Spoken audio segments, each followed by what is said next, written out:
जय श्री कृष्णा। धार्मिक पटकथा में आपका दिल से स्वागत है। आज हम सुन रहे हैं चौथ माता की बड़ी सुंदर सी कहानी। एक साहूकार के एक बेटा एक बहू थी। बेटा व साहूकार दोनों ही कुछ भी कमाते नहीं थे। बड़े बूढ़ों का जो धन था उसी से काम चलाते। जब भी बहू बाहर कचरा डालने जाती तो पड़ोसन उससे पूछती कि बहू आज क्या खाना खा कर आई है, तो वह कहती वही ठंडी बासी रोटी खा कर आई हूँ। एक दिन यह बात साहूकार के बेटे ने सुन लेती। उसने अपनी माँ को सारी बात बताई और पूछा कि माँ, तू तो बहू को रोज गरम गरम खाना परोसती हो। तब वह पड़ोसन से जाकर कहती है कि वही ठंडी बासी रोटी खाकर आई हूँ। तब उसकी माता बोली, बेटे मैं तो चारों थालियों को बराबर गरम गरम खाना परोसती हूँ। यदि तुझे विश्वास नहीं है तो तुम अपनी आंखों से देख लेना। तब दूसरे दिन बेटे ने तबीयत खराब का बहाना बनाया और चादर ओढ़कर वहीं पास पर सो गया था। उसने देखा बहू ने गरम खीर खान के भोजन किए। फिर बहू नीचे उतरी और बेटे ने उसका पीछा किया। अब पड़ोसन के पूछने पर बहू ने पड़ोसन से वही बात दोबारा दोहराई कि मैं तो वही ठंडी बासी रोटी खाकर आई हूँ। तब उसका पति उठा और उससे कहने लगा कि अभी अभी तो तुम गर्मा गर्म खाना खाकर गई थी, तूने पड़ोसन से झूठ क्यों कहा? मैं ठंडी बासी रोटी खाकर आई हूँ। तब उसकी पत्नी ने कहा, यह न तो आपकी कमाई की हुई रोटी है और न ही आपके पिताजी की। यदि इस तरह बैठे बैठे धन को खर्च किया जाएगा तो कुएं के पानी की तरह एक दिन ये पूरा समाप्त हो जाएगा। तब उसका पति विदेश कमाने के लिए गया और पीछे से उसकी पत्नी 12 महीने की चौथ का व्रत करती थी। उसको प्रदेश में रहते हुए 12 वर्ष बीत गए थे। चौथ माता व विनायक जी ने सोचा, अब इसके पति को घर पर बुलाना चाहिए। हमें इस कलयुग में कौन मानेगा और कौन पूजेगा। तो चौथ माता ने लड़के के सपने में जाकर बोली कि तुम घर चल बेटा, तेरी पत्नी तुझे बहुत याद करती है। तब वह बोला कि माँ मैं कैसे घर जाऊँ, मेरा यहाँ बहुत बड़ा कारोबार फैला हुआ है। तब चौथ माता बोली कि सुबह एक दीपक जलाकर चौथ माता का नाम लेकर बैठ जाना। देने वाले रुपए दे जाएंगे, लेने वाले तुमसे ले जाएंगे। उसने बहुत सुबह उठकर वैसा ही किया। उसका सारा कारोबार एक दिन में ही सिमट गया था। जब वह घर जाने के लिए रवाना हुआ तो रास्ते में उससे एक सांप आग के पास में जाता हुआ मिला। तो लड़के ने सोचा सांप जल जाएगा, तो उसने सांप को भगाने के लिए लकड़ी मारी। लेकिन तभी नागराज बोले कि हे पापी दुष्ट, मैं तो सांप योनि से मुक्ति पा रहा था, लेकिन तूने मुझे मरने क्यों नहीं दिया, इसीलिए मैं अब तुझको डसूंगा। तब वह लड़का बोला, हे नागराज, तुम अवश्य मुझे डस लेना, खा लेना, मैं आपको वचन देता हूँ। पर मैं 12 वर्ष के बाद अपने घर से अपने घर वालों को मिलने जा रहा हूँ। कल रात आप अवश्य आ जाना। जब पति घर आया तो बहुत उदास था। पत्नी के कारण पूछने पर भी उसने नहीं बताया।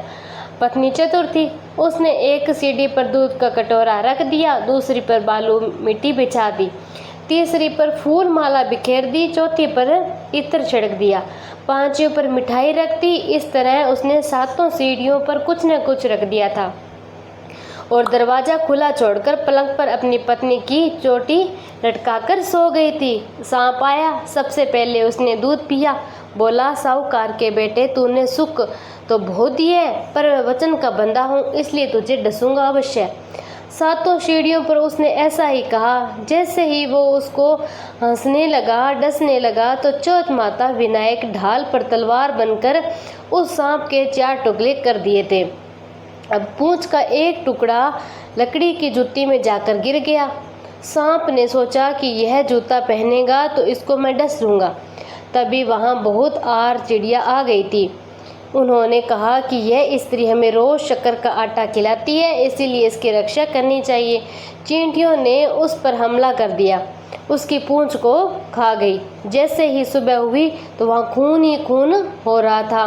माँ ने सोचा मेरे बेटे बहू को किसी ने मार दिया, इसीलिए वह तो चिल्लाने लगी। तभी बेटा बोला, माँ खुशियाँ मनाओ, आज हमारा बैरी दुश्मन मर गया। और माँ पूछने लगी, मेरे पीछे से मेरी दीर्घ आयु के लिए कोई उपाय किया था क्या? तब माँ बोली, मैंने तो कुछ नहीं किया बेटा। पत्नी से पूछने पर बोली कि 12 महीने की चौथ माता का मैंने व्रत किया था, इसीलिए चौथ माता व विनायक जी ने हमारी सहायता की। तब सास बोली कि यह झूठ बोलती है, रोज मैं इसे चार बार रोटी देती थी, फिर उसने चौथ माता का व्रत कैसे किया था? तब वह बोली कि एक बार गाय को खिलाती, एक मेहतानी को देती, एक जमीन में गाड़ देती, शाम को खाना मैं चंद्रमा को अर्घ देकर खाती। विश्वास नहीं हो तो पूछ लो। तब गाय माता से पूछा तो वह हंसने लगी और कैलाश के फूल उसके मुंह से गिरने लगे। जमीन में खोद कर देखा तो रोटियों की जगह सोने के चक्कर मिले और मेहरानी से पूछा तो उसने हाँ भर दी। चौथ माता उसके पति की रक्षा की और वैसे ही सबकी रक्षा करना, सबकी मनोकामना पूरी करना। इसके बाद में विनायक जी की कहानी अवश्य सुनना। बोलो चौथ माता की जय हो। बड़ा ही विश्वास था, क्योंकि उनका मानना था कि उनके परिवार की हर खुशहाली का कारण वे ही है। नियम अनुसार रोज वे नदी पर नहाते, आकर गणेश जी की पूजा करते, उन्हें भोग लगाते, फिर भोजन खुद ग्रहण करते। यह बात शेठानी को अच्छी नहीं लगती, क्योंकि वो धार्मिक नहीं थी, ईश्वर में इतना विश्वास नहीं रखती थी। एक बार शेठानी ने सोचा, ये इतना गणेश जी को मानते हैं, गणेश जी की पूजा करते हैं, इससे क्या होता है? आज तो मैं देखूंगी वो कैसे कि गणेश जी की पूजा करते हैं। अगले दिन जब सेठ जी नदी पर नहाने जाते तो शेठानी जी ने सोचा कि आज गणेश जी की मूर्ति को उठाकर मैं कहीं छुपा दूंगी, और सेठानी ने वैसा ही किया। सेठानी जी गणेश जी की मूर्ति को उठाकर मूर्ति को कपड़े से ढककर बगीचे में जमीन में दबा दिया। जब सेठ जी नदी पर नहाकर घर आए और देखते हैं कि गणेश जी की मूर्ति मंदिर में नहीं थी, सेठ जी तो परेशान हो गए। सेठानी से पूछने लगे कि सेठानी, गणेश जी की आज मूर्ति कहाँ है? तो सेठानी ने कहा कि मुझे नहीं पता, कहाँ चली गई, आप ढूंढ लो उसे। इस प्रकार सेठ जी तो घबरा गए और घर में बहुत ही ढूंढा, पर गणेश जी उन्हें नहीं मिले उस दिन, क्योंकि वो गणेश जी को भोग भी नहीं लगा सके, इसलिए खाना नहीं खाए। गणेश जी तो प्रार्थना करते, प्रभु लगता है आप मुझसे नाराज हो गए हो, आप कहीं चले गए हो, अब जब तक आप वापस नहीं आते मैं खाना नहीं खाऊंगा। उस दिन पूरा दिन निकल गया। सेठ जी की भक्ति में अन्य श्रद्धा थी, इसीलिए उसी रात एक चमत्कार हुआ। सेठ को सपना आया और जिसमें एक छोटे से चूहे के साथ गणेश जी खेल रहे थे।